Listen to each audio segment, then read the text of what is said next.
նրանք ովքեր գնում են կորուսյալ հայրենիքը հետ վերելու ճանապարհով ներկայիս Հայաստանի Հանրապետության պետականությունն են վտանգում, ինչպես մեկնաբանեք, պետք է ցեղասպանությունը շարունակի ճանաչումը լինել Հայաստանի արտաքին քաղաքական օրակարգում։ Ուրեմն ես որպես հայ քրիստոնյա ազգ, որ այսօր իմ ժողովուրդը իրենց պայքարով, իրենց մասնակցությամբ արդեն 44 մեծ հզոր պետություններից առավել ընդունել են ցեղասպանությունը, որ դա միայն հարկավոր է հարգեր գնահատել, դա աշխատանքն է մեր ամբողջ հայ ազգի,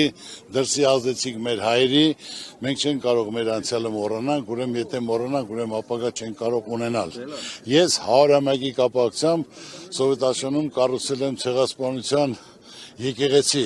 այնպես որևէ մի հայ իրավունք չունի ոչ ուրանալու, ոչ մոռանալու։ Ես ուրիշ հարցեր այսօր չպատասխանեմ, ինձ կներեք։ Դուք ասել եք երբևէ չեք մտածի, որ կվախենան իշխանությունները Արարատին նայել։ Ասել եմ, կարող է հրաժարվում, ասել եմ, որ այսօր ոչ մեկը չէր կարող պատկերացնել, որ իշխանության ներկայացուցիչ չի կարող Հրիշչյանի նայի Մասից Սարին, չի կարող ցեղասպանությունից խոսել, չի կարող Արցախից խոսել, որ այսօր տաճարը Ստեփանակերտում քանդում են, դա մենք չենք պատկերացրել,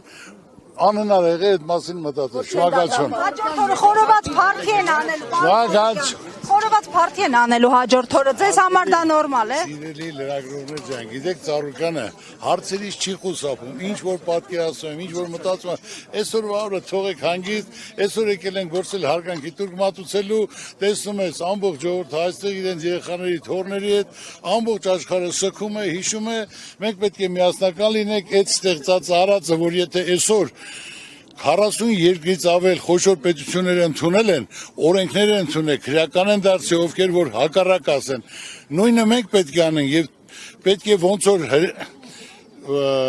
Գերմանիան ընդունեց հրեաների ցեղասպանությունը, նույնն էլ Թուրքիան պետք է ընդունի։ Նորեն ժամանակ կարող ենք մնացած մասին խոսել։ Շնորհակալություն։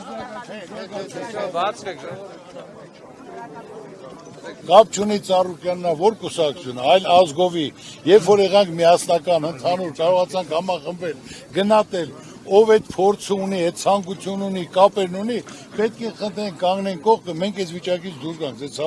այսօր անձնական որ Ռոբերտ Քոչարյանին չեք ընտրի վարչապետ, եթե օրինակ նրա շուրջ համախմբում լինի։ Բայց ես նորից եմ ասել եւ համապատասխան Ռոբերտ Քոչարյանն էլ ասել, ով առաջինը կլինի այդքան շատ զեն կտանի, նա էլ կորոշի։ Պատրաստ եք ընտրել ամենաշատ քվեստացող ընդդիմադիր ես ասեցի հիների այդ գործ չունեմ, Եթե Քոչարյանը լինի ամենաշատ քվե հավաքած դաշնակ, Ձեզ ասում են մի հին, այսինքն նախկին էլ դուք եք։ Նախկին էլ ես որն եմ ասում նա, եպեք բոլորին հնարավորություն տվեք, ամբողջ կյանքը պայքարել եմ, որ կարողանամ այդ ծրագիր իրականացնեմ, իմ կապերն օգտագործեմ, ժողովրդի մատից փուշ անենք, մեր երկիրը ծաղկացնենք, զարգացնենք, հասարակ մի բան է, որ Հայաստանում ունես մի հատ ոլորտ սպորտ, այն է որ Ծառուկյանը հիմքը դրել է, գումարներ դրել է, զարգացել է 25 տարի, որ այսօր եւ թիմային եւ աշխարհում բացի ոսկե մեդալից ուրիշ բան չի գա։ Քաղաքական որոշում է սպորտի հետ։